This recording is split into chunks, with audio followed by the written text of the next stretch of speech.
जय श्री कृष्ण। ओम नमो भगवते वासुदेवाय नमः। क्या आप जानते हैं कि भगवान परशुराम जन्म से एक ब्राह्मण थे, परंतु उनमें सारे गुण क्षत्रिय के क्यों थे? तो आइए आज हम आपको इस विषय में बताते हैं कि ऐसा क्यों हुआ।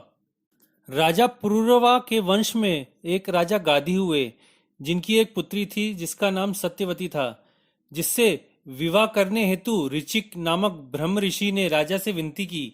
किंतु राजा गादी ने इस ब्रह्म ऋषि को अपनी पुत्री के लिए अयोग्य पति समझकर उससे कहा, हे महोदय, मैं कुशवंशी हूँ। चूंकि हम लोग राजसी क्षत्रिय हैं, अतएव आपको मेरी पुत्री के लिए कुछ दहेज देना होगा। अतः आप कम से कम 1,000 ऐसे घोड़े लाएं जो चांदनी के समान उज्जवल हों, जिनका एक कान दायां या बायां काला हो। जब राजा गादी ने यह मांग प्रस्तुत की तो महर्षि ऋचिक के राजा के मन की बात समझ में आ गई। अतएव वे वरुण देव के समीप गए और वहां से गादी द्वारा मांगे गए 1,000 घोड़े ले आए।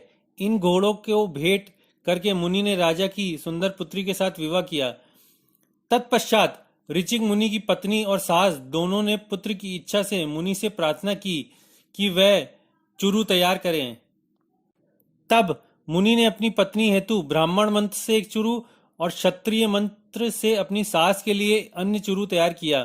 फिर वह स्नान करने चले गए। इसी बीच सत्यवती की माता ने सोचा कि उसकी पुत्री हेतु तैयार की गई चुरू अवश्य ही श्रेष्ठ होगी।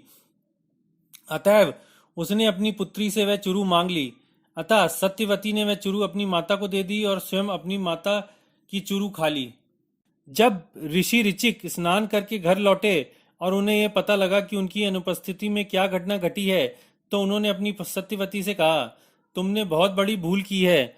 तुम्हारा पुत्र कट्टर क्षत्रिय होगा, जो प्रत्येक व्यक्ति को दंड दे सकेगा, और तुम्हारा भाई अध्यात्म विद्या का पंडित होगा।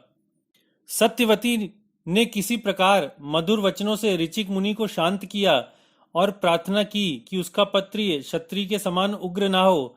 ऋचिक मुनि ने उत्तर दिया, तुम्हारा पौत्र क्षत्रिय गुण वाला होगा। इस प्रकार सत्यवती का पुत्र रूप में जमदाग्नि का जन्म हुआ।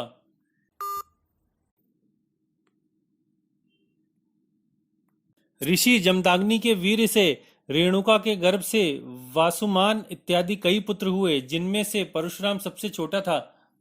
भगवान परशुराम भगवान वासुदेव के विख्यात अवतार माने जाते हैं। उनमें क्षत्रिय के सारे गुण थे। उन्होंने कार्तवीर के वंश का विनाश किया। परशुराम जी ने पृथ्वी के सभी क्षत्रियों का 21 बार वध किया।